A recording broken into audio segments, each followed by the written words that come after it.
खूंखार नक्सली कमांडर हिडमा के मारे जाने की खबर ने उसके खून से सने इतिहास को एक बार फिर से सुर्खियों में ला दिया है। 1 करोड़ के इनामी हिडमा का नाम ही इतना डर पैदा करता था कि सुरक्षा बल भी जंगलों में ज्यादा सतर्क होकर उतरते थे। हिडमा छत्तीसगढ़, उड़ीसा, तेलंगाना और महाराष्ट्र के घने जंगलों को अपना सुरक्षित घर की तरह इस्तेमाल किया करता था और घात लगाकर जवानों पर हमला करता था। अब चाहे वो साल 2013 का झीरम घाटी हमला हो या साल 2021 का बीजापुर हमला, लेकिन सवाल तो ये उठता है कि आखिर मध्य प्रदेश के एक गांव का लड़का आखिर कैसे बना देश का सबसे बड़ा खूंखार नक्सल। दरअसल ये कहानी शुरू होती है साल 1981 में, जब छत्तीसगढ़ के सुकमा के पूर्ववर्ती इलाके में हिडमा का जन्म हुआ। जन्म से ही वो पतला दुबला था, लेकिन फुर्तीला और तेज दिमाग से था। उसका यह फुर्तीलापन और तेज दिमाग देखकर साल 1987 में, यानी जब हिडमा महज 16 साल का था, तब हिडमा को नक्सल संगठन ने उसके गांव पूर्ववर्ती से चुन लिया था।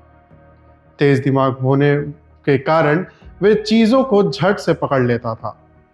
आपको बता दें कि नक्सलियों का खुद का एक एजुकेशन सिस्टम और कल्चरल कमेटी भी होता है।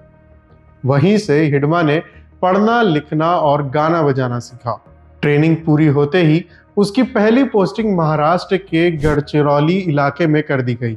अब यहाँ से कहानी शुरू होती है उस हिडमा की जो बना देश का सबसे बड़ा नक्सल।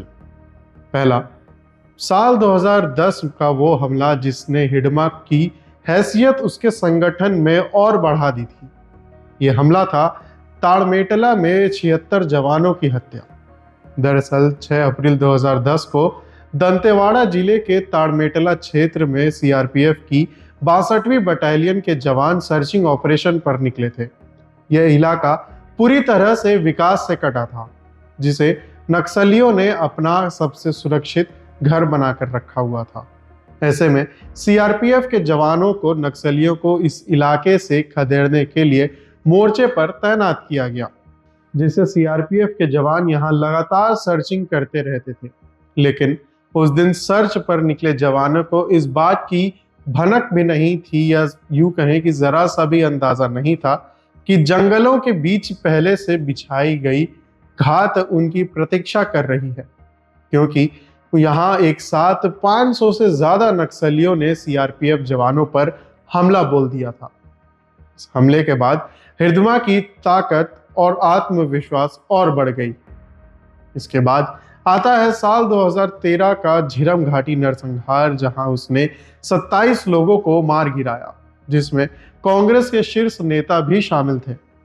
ऐसा बताया जाता है कि साल 2017 में सुकमा के बुरकापाल में सीआरपीएफ पर हुए हमले के पीछे भी हिडमा का ही दिमाग था। इसके बाद आता है साल 2021 का सुकमा बीजापुर हमला, जहां हिडमा ने 22 सुरक्षा बलों के जवान को शहीद कर दिया। इन सब हमलों के अलावा सालों तक बस्तर में सबसे घातक माओवादी ऑपरेशनों की अगुवाई भी की, और ऐसे हिडमा बना देश का सबसे खूंखार नक्सलाइट। बताया जाता है कि हिडमा को हथियार चलाने और हमले की ट्रेनिंग देने वाली भी सुजाता ही थी, जिसे साल 2024 में सुरक्षा बलों ने तेलंगाना से गिरफ्तार किया था। उस वक्त सुजाता पर 1 करोड़ रुपए का भी इनाम था। दरअसल सुजाता बस्तर डिवीजन कमेटी की प्रभारी थी और सुकमा समेत कई इलाकों के बड़े नक्सली हमलों की साजिश में भी उसका नाम सामने आया था। शुरुआती उम्र में ही उसने हिंसा का रास्ता पकड़ लिया था, और देखते ही देखते वो बस्तर के जंगलों में उसी तरह का खौफ का प्रतीक बन गई, जैसे कभी वीरप्पन का हुआ करता था। लोग उसे लेडी वीरप्पन के नाम से भी जाना करते थे। सुजाता पर कई राज्यों के केस दर्ज थे और सुरक्षा एजेंसियां सालों तक उसे तलाश रही थी। यही नहीं, बीजापुर, सुकमा और दंतेवाड़ा के कई बड़े घटनाक्रमों में भी उसकी भूमिका रही है। हिडमा की मौत को सुरक्षा एजेंसियां बस्तर के माओवादी नेटवर्क पर अब तक की सबसे बड़ी सफलता मान रहे हैं। आशा करता हूं ये वीडियो आपको पसंद आई। अगर पसंद आई हो तो चैनल को सब्सक्राइब करना ना भूले, इस वीडियो को लाइक करना ना भूलते। मिलते हैं अगली ऐसी किसी और वीडियो में, तब तक के लिए ध्यान रखें, स्वस्थ रहें।